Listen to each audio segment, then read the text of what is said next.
Most people can't wait to leave the airport dock, but Mehran Karimi Nasri called one home for 18 years. Not because he was a worker. Not because he wanted to. But because he had no choice. Mehran was born in Iran in 1945.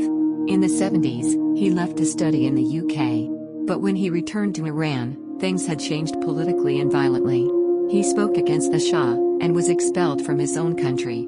Homeless and stateless, he wandered through Europe, applying for asylum. After years of rejection, the UN finally granted him refugee status in Belgium. That was his way out. But it all fell apart in one moment.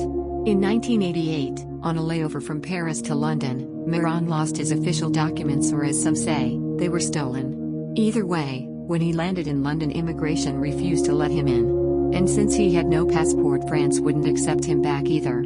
So he was stuck. Not in a detention center, but in Terminal 1 of Charles de Gaulle Airport, Paris. Just stuck.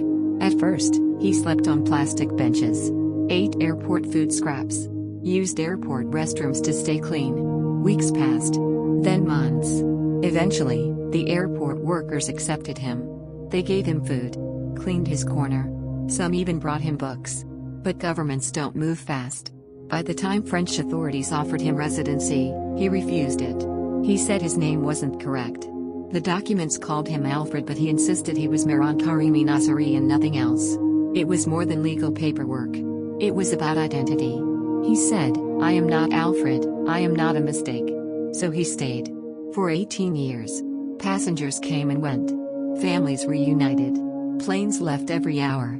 But Mehran remained in his small red booth, writing in a journal, reading newspapers, waiting for a moment of justice. Or maybe something else. In 2004, he was hospitalized for illness and quietly removed from the terminal.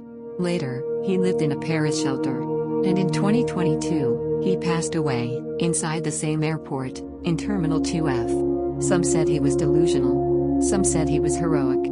But no one denied this. He turned an airport terminal into his world, not for days, but for nearly 2 decades. A story of systems failing, identity breaking, and a man who refused to be erased.